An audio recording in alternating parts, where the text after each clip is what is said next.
Hello, my name is Steve Vogel. I'm a professor and former Dean of Architecture at the University of Detroit Mercy. I also was a practicing architect for 25 years in Detroit. I want to start this talk on Frank Lloyd Wright by thanking the Shelby Township Library and Elizabeth Campion and Andrew for filming this for me and arranging for me to lecture today. I also want to start by saying I'm not an expert on Frank Lloyd Wright. There are people out there, maybe even watching this show, who are much more expert than me. However, I did teach the history and theory of architecture, and I did teach on Frank Lloyd Wright. And I've been to many of his buildings, especially those in Michigan.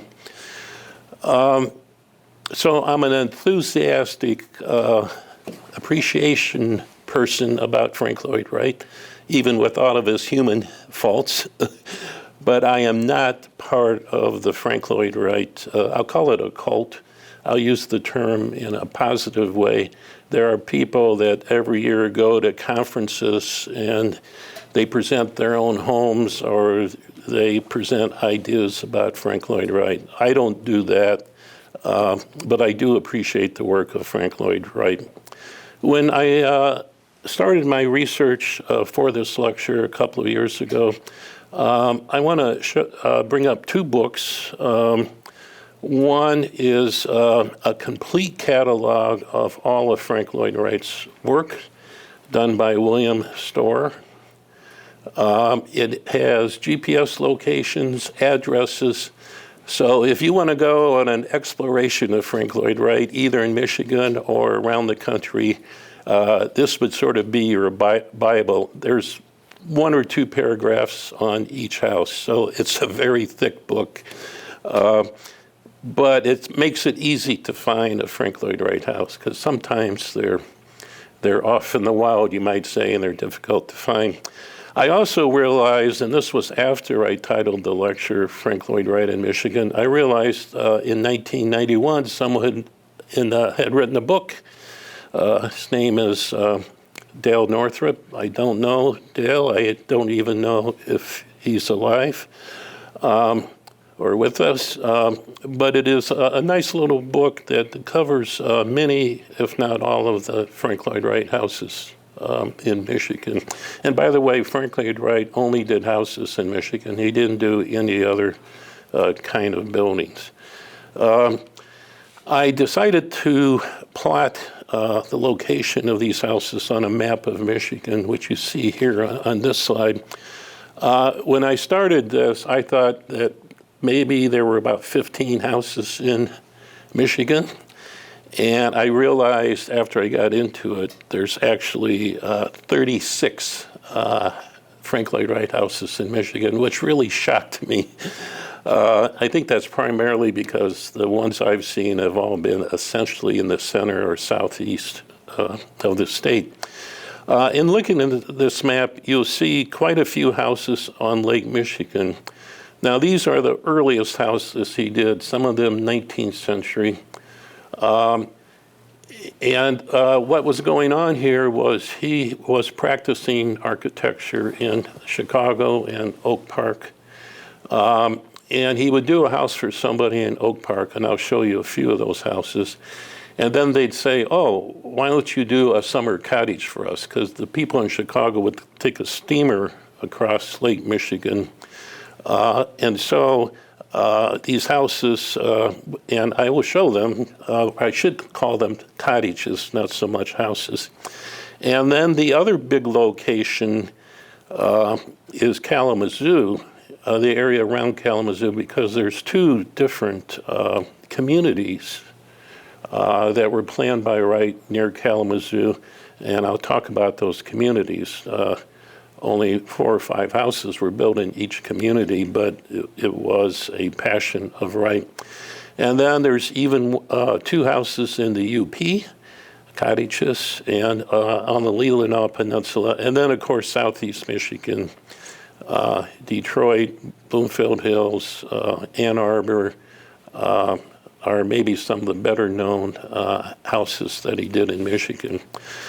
Now, I want to talk about the early influences on Wright. He was born, believe it or not, in 1867, right after the Civil War. It's amazing to me that the icon of modernist architecture in the United States was born right after the Civil War.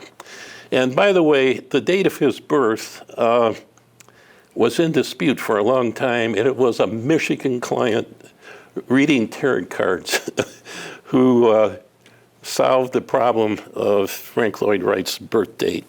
I'll talk about that briefly later. But he was born in Bear Valley, Wisconsin. His parents separated. I don't know if they officially divorced, not too long after he was born.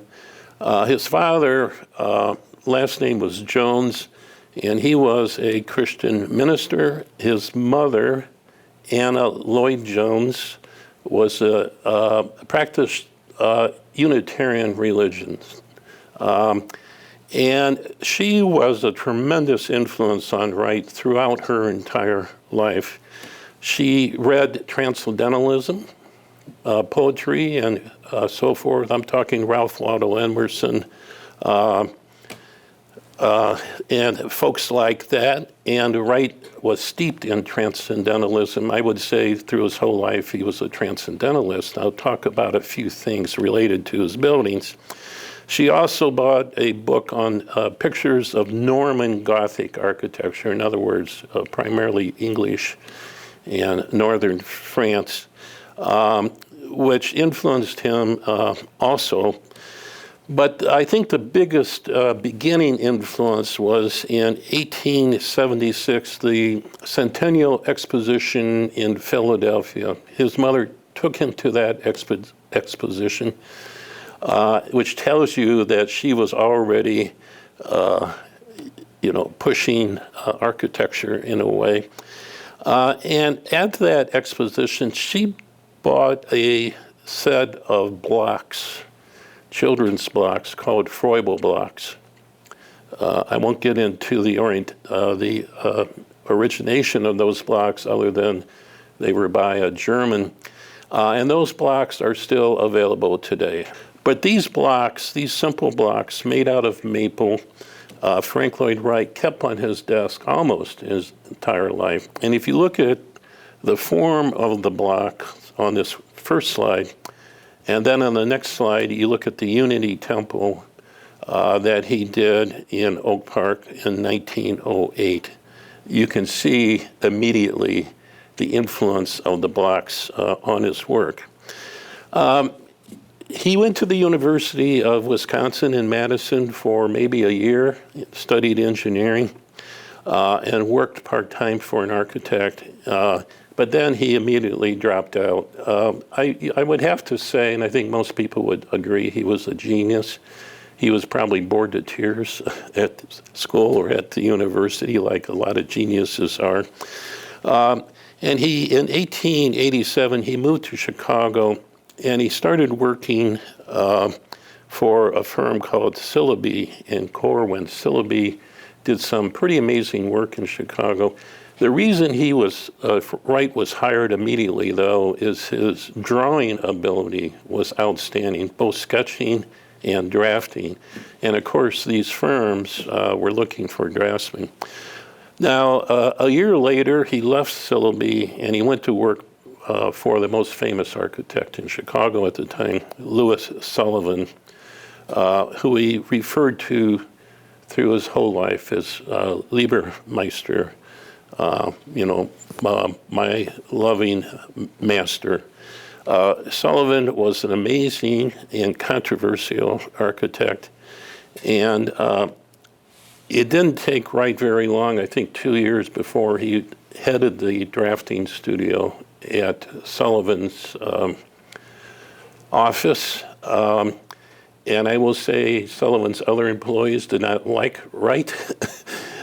He was very demanding and overbearing, and he was that way apparently through his entire life. I guess you either loved him or hated him. I'll tell you what, though, I've met a number of clients who were still alive in the 60s who he built houses for, and they loved him. Sullivan was famous for the saying form follows function, which I think you could apply to Wright. However, that saying is not quoted exactly. In fact, I put Sullivan's quote up here. It is the pervading law of all things organic and inorganic, of all things physical and metaphysical, of all things human and all things superhuman, of all true manifestations of the head and the heart of the soul, that life is recognizable in its expression, that form ever follows function. This is the law. And Sullivan was referring to a rose at that time. So you can tell right away from Sullivan that there's a spiritual and emotional, as well as a technical and functional aspect of architecture. And in consequence, he did some pretty famous buildings. Now, he is given credit as giving an expression to skyscrapers, which I saw a show last night on TV that said New York originated skyscrapers. That's really not true. It's really Chicago. And the one I'm showing here is the Wainwright Building in St. Louis. Wright worked on this. And what Sullivan did was the ground floor, it's like a classical ionic column, which I also show. The ground floor is for retail, a mezzanine for dentist office, attorney offices, and then uniform offices, however tall the building is, and then capped, like the cap on an iconic classical column, with a mechanical room and an overhanging roof. And all the 19th century and early 20th century skyscrapers had some form of this as people imitated Sullivan. Sullivan trusted Wright so much that when he built a summer cottage in Mississippi, he had Wright do it and follow through with it. And this is that summer cottage. This was done in 1890. And this type of building is called a dog trot house. They have these big verandas, sometimes all the way around the house, where you let your dog out. And the dog was not allowed to go further than that. And he will do a couple of dog trot cottages in Michigan. You just see a little bit of influence of Wright in this house, but I really show it because of the trust that Sullivan had. Now, the next big influence on Wright was the 1893 World's Colombian Exposition in Chicago. A major worldwide exposition. Chicago was trying to show that they were a city of culture, not a city of the frontier anymore. The architecture of this exposition is primarily neoclassical, which Sullivan absolutely railed at. And but he did design a transportation building, and I'm showing you the entry of that building with this huge classical arch. But done in a very different style than neoclassicism. But there were another aspect to that is Chicago wanted to have something like what Paris had with the Eiffel Tower as the symbol of the exposition, and they were searching for an iconic image. The civil engineer, 26 years old as I remember, by last name Ferris, he comes up with the idea of a giant Ferris wheel that had these like small railroad cars that rotated around. So you see in the background on the midway, the Ferris wheel. But the thing that Wright was really influenced was the Japanese pavilion called the Ho-O-Den. I'm not sure I'm pronouncing that correctly. And you see a picture of it on this slide. And a couple of things to notice about this very small pavilion compared to some of the other pavilions is the big overhangs on the roof and a slight curve to them. The building is lifted off the ground.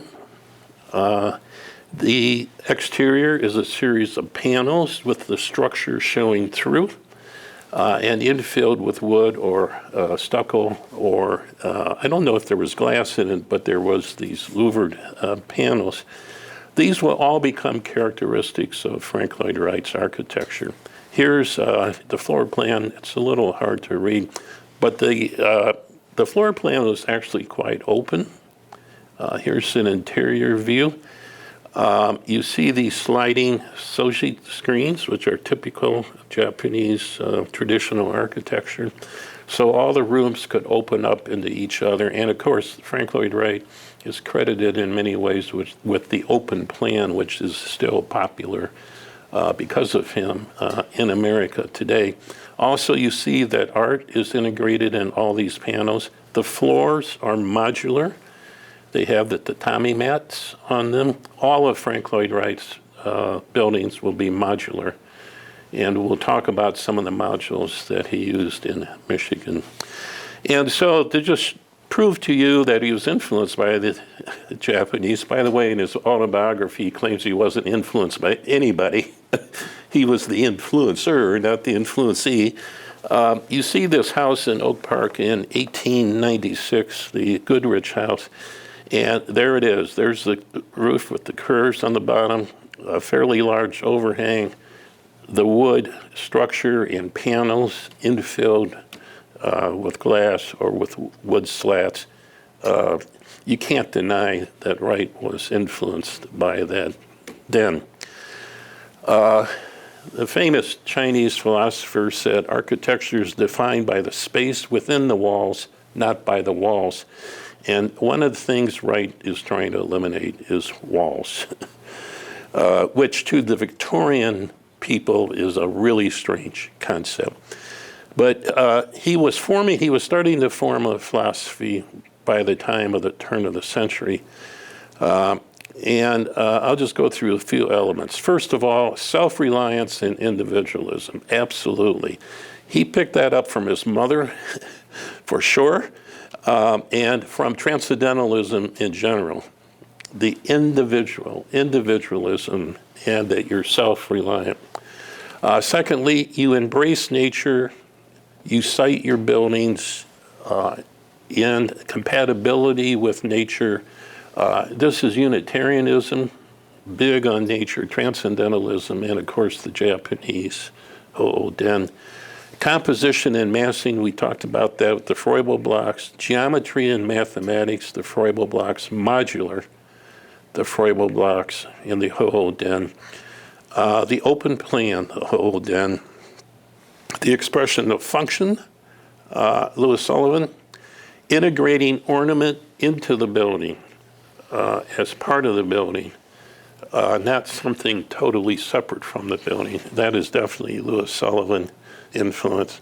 Horizontality, you will see in all of his buildings, especially after the turn of the century, everything is horizontal. He, the Midwest, the prairie, he said, we are different than the rest of the country. And I want to relate to these long vistas in the prairie. Don't give in to the client. That's definitely Louis Sullivan. Stick to your ideals. That's his mother, and that's Louis Sullivan. Integrating art and furniture, that's Sullivan. The Ho-O-Den. The integration of furniture is true in almost all Wright houses. And from a cynical point of view, you might say it's all intentional because he doesn't want anybody to mess up his buildings with stupid furniture. So if you build it in, they can't mess it up. He also designed a lot of furniture. Most people find it very uncomfortable, including me. I'm a very tall person, which doesn't help. Wright was not that tall. But integrating the art, like the Japanese do, into the building, you express construction and structure, like at the Ho-O-Den. You panelize the walls, or you prefabricate the walls, the Ho-O-Den. And when you have glass walls, not windows. You will see that as it moves further into the 20th century, which is true of modern architecture today. Now, he started this early practice in Oak Park, as I mentioned. This is the Walter Gale residence. You're starting to see this horizontal band of windows and other things that are typical of Wright. But maybe his most famous early house was the William Winslow residence. Now, you might look at this house, you have to take yourself back 120 years and say, well, what's so great about this house? But just remember, everybody's building vertical Gothic, neo-Gothic houses in Oak Park and elsewhere. And this probably was very controversial when it was built. And if you look at the entry foyer, I'm showing you a shot after you open the front door. It's wide open, and through these kind of thin columns, you see this fireplace seating area nook, but it's not walled off. And if you look at the floor plan, the major plan elements are not walled off. And even if you look at the stables for the horses, remember there's no cars. And that's the other thing about it, right? You have to remember early in his career, you got around on a horse, so all these houses had stables. The only thing that's not open in these early houses are kitchens. And the simple explanation is he's working for very rich people, and the servants use the kitchens. The family did not use the kitchen. In 1889, he marries Catherine Tobin. She was always called Kitty.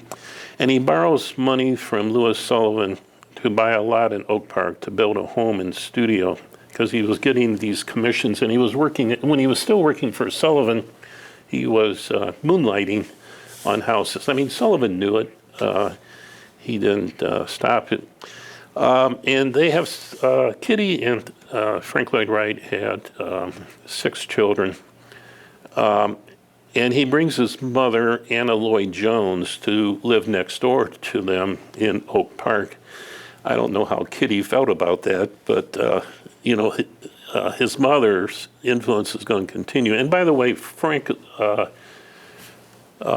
legally changed his name to Frank Lloyd Wright, as opposed to Frank Jones. And the Lloyd part is really his mother's middle name is Lloyd. Her family were the Lloyds, and the family's from Wales, so this is a Welsh family.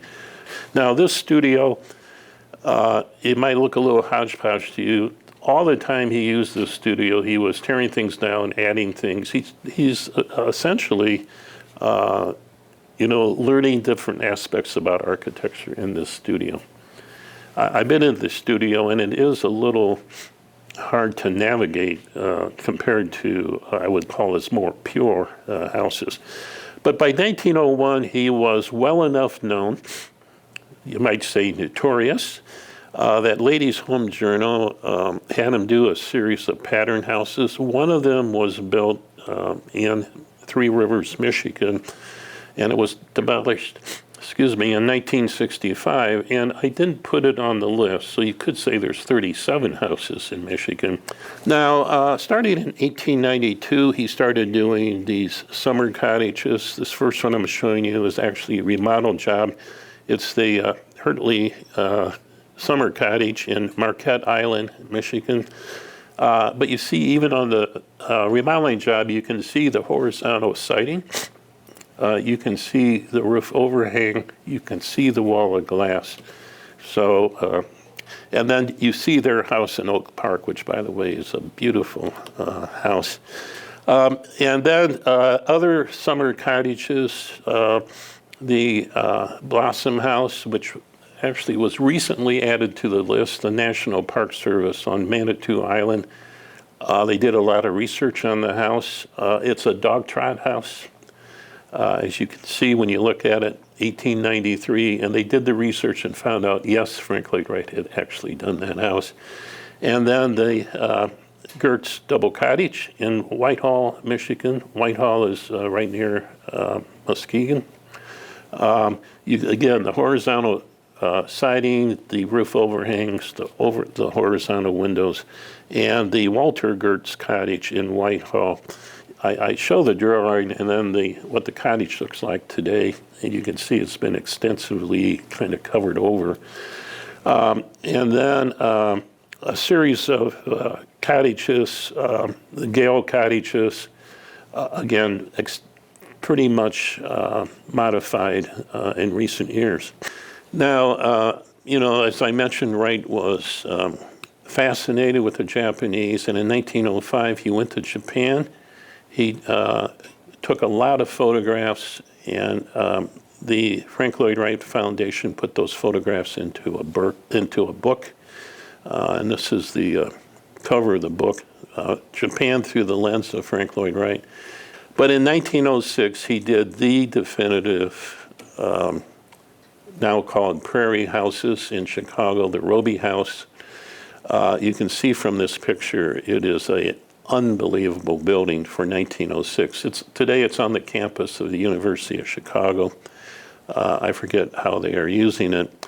But you can see in the interior picture these walls of glass doors, not windows. The dining room and living room flow together with a fireplace in the center. So you see this kind of vertical element on the exterior of the fireplace chimneys, and then you see these long horizontal elements of back balconies and this huge cantilevered roof. It is an amazing house, and it has all the elements that you will see throughout the rest of Frank Lloyd Wright's history. Here's the floor plan of the Roby House. They talk about those flowing spaces, and right next to it I put a floor plan of a typical Victorian house. And here you have this long, low, horizontal, free-flowing floor plan, and then the Victorian house, rooms with doors or sliding panels, vertical, kind of a labyrinth kind of idea. Now, a lot of people in the country don't realize that right after the Roby House, he designed a house in Grand Rapids, Michigan called the Meyer May House, which is a gorgeous house. In some ways, I like the inside of this house better than the Roby House. Maybe because when I was in the Roby House, it needed a lot of renovation. But this house, Steelcase purchased when it was in bad shape, put $2.5 million into restoring it. And it is absolutely beautiful, and in my opinion, is as nice as the Roby House. If the Roby House had not been built, this would be the house that people would look to as the ultimate prairie-style house. Here's the interior of the Meyer May House, just a classic, the big, huge casement windows out to the porches. And by the way, the porches were all an integral part of Wright's work, that you can open your, I'll call them French doors, and you can flow out into the garden or into the porch, depending on the design of the house. Well, in 1909, things started to go awry for Wright. He designed this house, the Cheney House in Oak Park, Illinois, in 1903. But I'm sorry, I said 1909. It is 1903. And the man of the house was a doctor, but his wife, her name was Margaret Cheney. Mama was kind of a nickname, or maybe an official name. Well, ultimately, Wright and her had an affair. And it gets pretty intense, and in 1909, he abandons his wife and 6 children, and he goes to Europe. Partially because the newspapers went nuts over this. This terrible, scandalous, famous architect, blah, blah, blah. So he goes to Europe, and he meets up with her, because she is now abandoning her husband. And he spends a year in Europe for the first time. And his wife, in the meanwhile, refuses to divorce him. They get divorced 20 years later, finally. But while he's gone, this house was built in Grand Rapids, and Wright designed it when he was still in the U.S., but I mentioned Marianne Mahoney. She finished the house and changed some of the design. And so even though she'd been with Wright for 13 or 14 years, when he came back from Europe, he goes, oh, no, and basically fires her. But I have never been inside this house. I don't know if they actually let anyone inside this house. But you can see the writing influence, but you do see some things that, well, maybe it wasn't right at the end of the day who did this house. When he was in Europe, a Berlin publisher by the name of Wasmuth came to Wright and said, hey, can we publish your pictures, drawings of your work? It's called the Wasmuth Portfolio. It was published in 1910. And this gives you an idea. So not only now was he famous in Chicago and famous in the U.S., he was becoming famous in Europe. And after this portfolio was published, he became very famous. I'm showing you a building by Mies van der Rohe. Some of you may know the name. He designed the Barcelona Pavilion in 1929. Well, van der Rohe interned in the office of Peter Behrens in Berlin. Also, by the way, in the same office at the same time was Walter Gropius and Le Corbusier, maybe the three most famous modernist European architects. When the portfolio came out, Behrens closed his office and spent all day going through the portfolio with Gropius, van der Rohe, and Corbusier.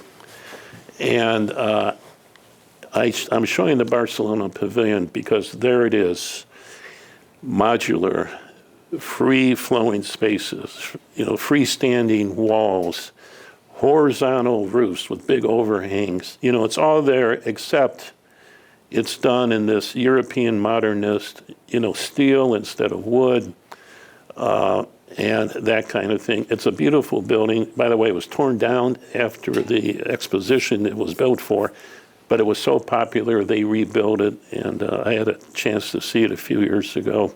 Really a magnificent building.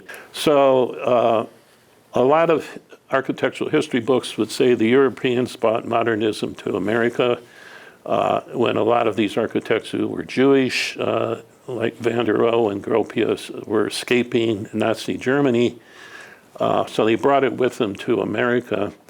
But I always go back and say, yes, but they were influenced by Frank Lloyd Wright.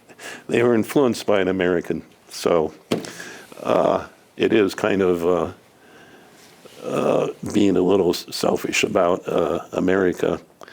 So he comes back to the U.S. in 1910 with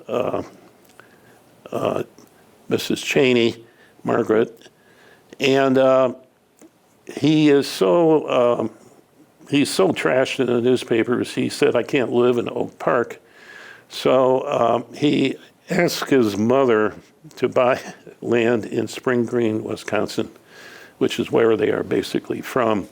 And she does, and he builds a house there, which is called Taliesin, or Shining Brow. So he will later on have Taliesin in Scottsdale, Arizona. So this is Taliesin 1. And because he'd run out of money, he starts a fellowship for interns to pay him to study under the master, Mr. Wright.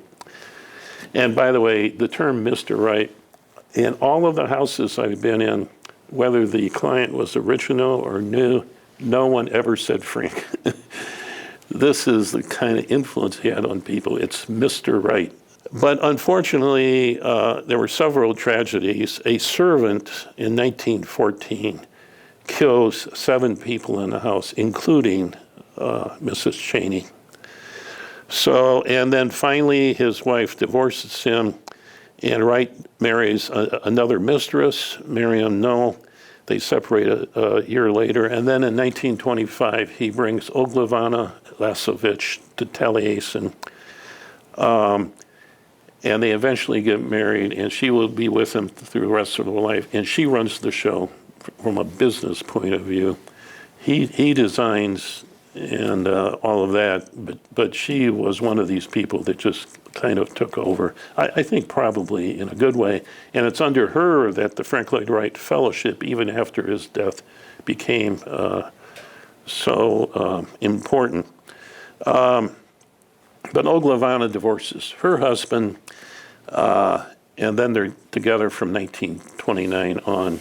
So in the last third of his life, he was with her. He did some prefabricated house designs again, and one was built. This one is in Milwaukee. I bring that out there just to show this interest in prefabrication. Here's a house. The photographs are terrible, and it has been messed up. In 1916 in Grand Beach, Michigan, which is down towards the southern border of Lake Michigan and Michigan, the state of Michigan, near New Buffalo. And here is the Ernest Valsburg house, in the same area. There's like a cluster, one house is built, people see it, so someone else wants one. I think there's 4 of them, 5 of them there. And most of the houses in Michigan from the 1930s on are Usonian homes, which I'll show you. Typically 1 story, no basement, small and affordable in theory, self-built in theory, radiant heating, modular, typically L-shaped, not always, glass walls facing the south so you can have some passive sun system in the house. So this is the Jacobs house. Now this is the Ghost Winkler house in Okemos, Michigan, 1939. Unfortunately, I've never been in it. I missed the tour of that house just 2 years ago because they were selling it, and I missed it.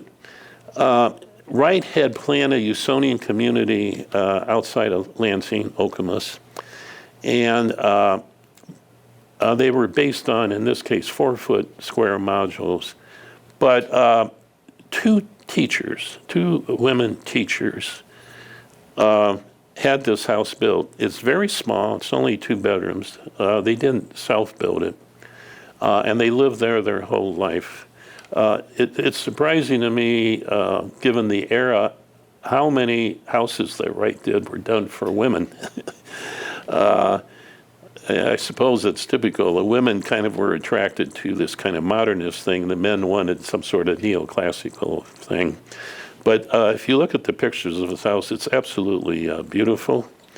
It's got an 18-foot cantilever over the carport, famous Wright cantilevers. And here's the interior, all the furniture designed by Frank Lloyd Wright. And you can see this 4-foot square module. Also, if you look at the ceiling, I believe these are mahogany veneered plywood panels, which just goes to say these houses were not expensive. These were not for wealthy people. Wright was always trying to find an affordable house. And he succeeded sometimes, but never, I don't think anyone ever did a house for $5,000. I asked an owner of that, which is coming up, and I'll tell you what his answer was. Now, in the 1930s, I can't not show you Falling Water in Bear Run, Pennsylvania, built in 1936. If you did a survey of people about houses in America, this would be number 1 in the survey. This is the house people, well, not including the White House. This is the number 1 house in America that the typical American person knows. And again, it goes back to how much he was published, how famous he was. And right near it, by the way, is Kentuck Knob in about 5-6 minutes away, done in 1958, also a wonderful Usonian house. Bear Run, it'd take you about 6 hours to get there. It's an hour south of Pittsburgh. And if you, after the pandemic, if you wanted to spend a nice, pleasant weekend in a really beautiful countryside, you should go to Falling Water in Kentucky. Now, I would warn you, during nice weather times, you definitely have to have appointments to get in these houses. They are not easy to come by at certain times. By the way, this house, Falling Water, was built for the owner of a big department store in Pittsburgh. This was a summer place. They spent 2 weeks a year in this house. The most famous house in America, and they spent 2 weeks a year. Now their son eventually will move in the house for a while. They also had a winter place out in California. This is 1936, the Amy Beecher Roberts house in Deer Track, called Deer Track in Marquette, Michigan.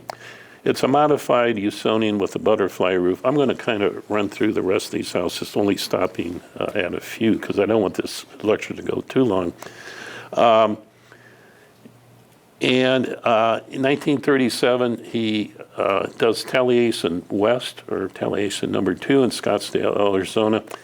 I'm showing this because I saw Frank Lloyd Wright when I was 6 years old. My grandfather lived in Phoenix, and we did our first road trip to Phoenix. And my mother wanted to go to a fruit market. She goes to a fruit market in Scottsdale. I'm standing outside the car with my brothers and sisters, and up rolls this black Duesenberg convertible, and with a college-age student driving, and in the back seat was this guy, immediately noticeable. He had dressed in black, a black cape and a black beret with a silver-tipped cane with his feet up in the back seat. And my thought at the time, as a 6-year-old, is who would wear black in Arizona when it's like 100 degrees out? He goes into the fruit market, and my mother comes out, and she said, "Hey, kids, there's a famous architect at the fruit market. His name is Frank Lloyd Wright." I had never heard the name before. And he's having the guy who was selling cantaloupes cut them in half, and then he would say no, or he would say yes. He was buying cantaloupes for Taliesin. Okay, then this house, 1938, Wright designed a house called the Below Zero House for a woman in Superior, Wisconsin. But it was never built, and the drawings went into a drawer. And in 1979, a professor at the University of Michigan, he was an astrophysicist, called up Taliesin and said, "Do you have any unbuilt house plans that Wright did that I could buy for a small house?" And he built this house. And I don't think any of my friends, faculty, knew this house existed until it went on the market about 4 years ago or 5 years ago. And I said, "What is this? A Frank Lloyd Wright house?" And it's actually my favorite house. I mean, I've never been in it. I've only looked at the realtor pictures. They were selling it for $1 million in Ann Arbor. Again, a very small house, but it is absolutely gorgeous. And unfortunately, as far as I know, it's not open for tours or anything like that. But the interior is just superb. The furniture is superb. The way the windows are done. And you see, again, the siding on the outside is brought in. Wright designed the carpets. That couch he did not design. At least I don't think he did. The chairs, I believe he did design. It's just, and the modular, in this case, the 2-foot by 4-foot modular concrete floor with the radiant heating, typical of Wright. There's the master bedroom. I noticed that whoever owned it put up some privacy curtains. I don't think Wright did that. He would say the hell with it, I think. It's called the Below Zero House because this big slope on it is to, it was designed for Wisconsin, would, shed the snow. I mean, Michigan used to get snow.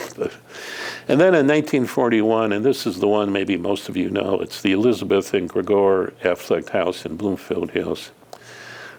It's a typical Usonian. In fact, it's directly off the Broadacre City. He designed a house for a sloping site, and here it is. It's like a wooden version in a way of Falling Water in a very small scale. And it's now owned by Lawrence Tech University School of Architecture. But when I was a student, Gregor Affleck was still alive, and I went to this house, and I sat down with him, and I asked him several questions, and one of them is, how much did this house cost? He said, well, Wright told me I could build this for $5,000. He said, my wife and I scraped together every single penny we had, and it ended up being $15,000. He said, it almost broke me. But Mr. Wright was a genius. We loved this house. And he had a typical Wright feature to it. He had passive cooling and passive heating. So he had this big cantilevered balcony, and underneath that balcony was obviously a lot of shade. Wright put a pool, and then in the center of the house he put a planter, and the floor of the planter was glass that you could raise up. I show you a picture of it here. So in the summertime, you take your plants outside and you open those glass floors, and this cool air flows to the house. And Mr. Affleck was bragging about never even thinking about ever having air conditioning. And then in the wintertime, the thing is closed, the plants are brought in, and then the sun shines through the big glass walls, which is typical of all right. Now this had radiant heating in the floor. It fell in disrepair after the Afflecks left, but Lawrence Tech volunteers, actually some friends of mine, have overseen a painstaking renovation of this house. And recently they basically finished it. You can see the interior. It's when I first saw it, there was no furniture. You can see all the right furniture in it now. They're doing a terrific job. Then in Plymouth is the Snowflake House, built with these six-sided forms, hence snowflake. And it has a 120 equilateral parallelogram, 2 feet on the side as the module. I've never been able to get in the Snowflake House. Maybe I'm not aggressive enough, I don't know. 1947, the Amy Alpaugh House in Northport on the Leelanau Peninsula. The house is built around a pen of goats. Now, this is where Wright's age comes in. Amy said, when were you born? He said, 1869, and she's reading tarot cards, and she goes, no, you are not born in 1869. She tries 1870, she tries 1868, no, 1860, oh yeah, 1867. That's when you were born. You fit the profile. I guess arrogant people were born in 1867. Well, believe it or not, about 10 years ago, a document was discovered in Chicago that actually showed his birth date as 1867. Some people think it was intentional on Wright's part. He wanted to let people think he was younger than he really was. Then we have these two cooperative Usonian communities. This one's in Galesburg, Michigan. 70 acres, underground utilities, which you certainly didn't see in 1948. Common areas, common gardens, common orchard, materials purchased in bulk, including these textile blocks. Now, only 4 homes were built, and fifth home was done by Ateliers and Fellow. You can drive through that neighborhood. It's right outside of Kalamazoo. And these houses are actually quite nice. And they are partially self-built. They did buy the molds for the concrete, and you can see that the contrast of the concrete with these long horizontal bands of wood. Some of the houses are relatively small. 34 different block shapes. If they were all the same, maybe you could save some money, I don't know, but 34 different ones. So you can see it's a whole community of Frank Lloyd Wright houses out in farmland. It's worth a drive, frankly. Now, the same thing happened in Kalamazoo. By the way, all of these people were scientists at, is that Upjohn that's in, who did Pfizer take over? They were scientists from that company, and they had these big ideas of these kind of communal living, and it kind of fell apart.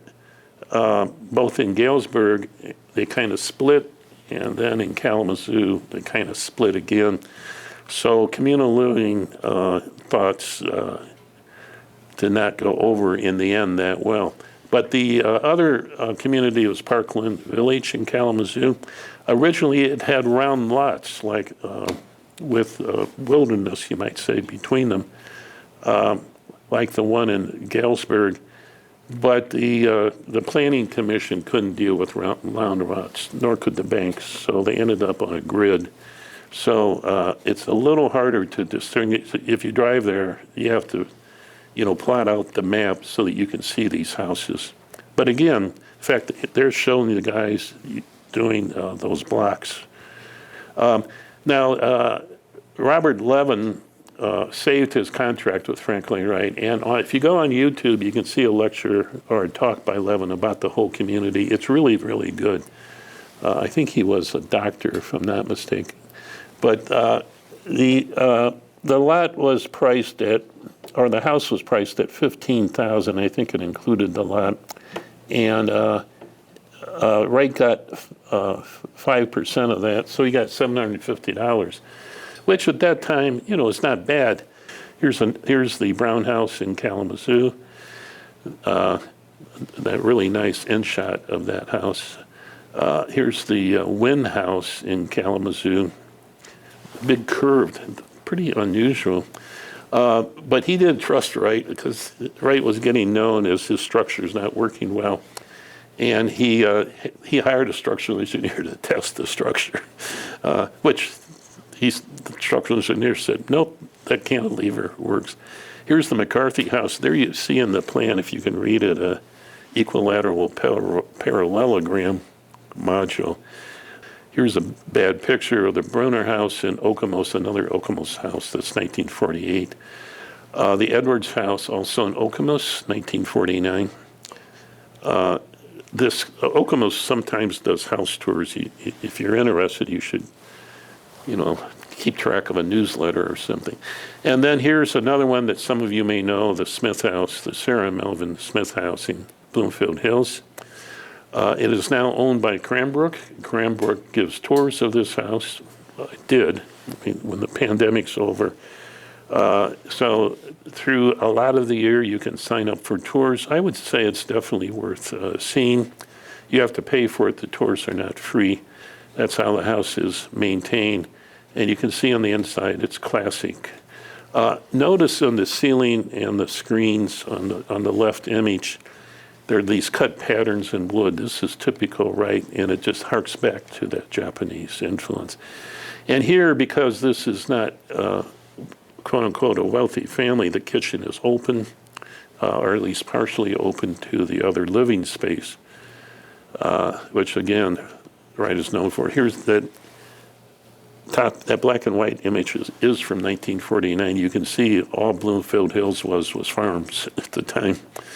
The Anthony House in Benton Harbor, and the Palmer House in Ann Arbor. I've never been in this house. I've driven by it 3 or 4 times. I'd knock on the door and nothing. You can see this big pointed cantilever, and but now you can rent the house and stay overnight for, it was $450 a night. Now it has 3 or 4 bedrooms, so. But the house has been sold. And here's the interior.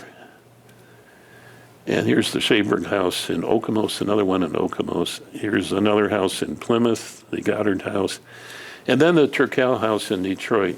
Now, I know the owners of this house extremely well. I've been in it 20 times probably. But it's not my favorite Frank Lloyd Wright house. But they spent a ton of money restoring this textile block house. It's called a Usonian automatic. It's very unusual. They give lectures now, the owners, at these Frank Lloyd Wright conferences. Now, the plan is, they love it. I don't understand how one lives with this floor plan. And, you know, there's no living room. It's called a music room. There's no dining room, really, in the house. It just goes on and on. But, you know, they love it. And then I think the last one in Michigan is the Gertz House in St. Joseph, kind of like the Affleck House. Nope, there's another one. The Harper House, 1959. That's the year of his death. You may wonder about Elio Saarinen out at Cranbrook. Well, he was one of the few architects that Frank Lloyd Wright thought was good. And Wright actually influenced some of Saarinen's designs, especially in the Kingwood School. That's the girls' school. You can see some of that influence. And here's Saarinen and Wright and Carl Millis together at Cranbrook. He came to Cranbrook 3 or 4 times to lecture, and he always accepted a lecture there. And then he asked Albert Kahn's office in Detroit for help a few times, structural help, including on falling water. Because, you know, Kahn and his brother Julius, Albert and Julius Kahn, invented a reinforced concrete system way early after the turn of the century. But there was a 90-year-old draftsman recently, I mean, I think he's since passed away, who told this story that Wright stood in the studio of the drafting room. Kahn had 400 employees. I mean, he was pushing out factories left and right and other buildings. But Wright said, there are 2 great architects in America, and they are both standing in this studio, referring to Wright and to Albert Kahn. I don't know what he said when he talked at Cranbrook. You know, there are 2 great architects in America, Elio Saarinen and Kahn. Now, by the way, in 1890s, Kahn was offered a job by Louis Sullivan, and he turned him down. That was after Wright left. So Kahn in Detroit had a huge name. And, of course, the firm still exists. And then this story, I got to tell it. Robert Ziegelman, FAIA architect in Birmingham. Some of you may know him. Still practicing at 83, great friend of mine. When he was a student at the University of Michigan in 1957, he was president of the Student Architecture Council, and they had a budget for inviting speakers. So he said to his studio instructor, I want to invite Frank Lloyd Wright. And the instructor laughed and said, you'll never get Frank Lloyd Wright here. So he calls up Taliesin, and Wright's assistant takes a message, and 2 hours later he's in the studio, and the secretary at U of M comes in and says, Frank Lloyd Wright's on the phone.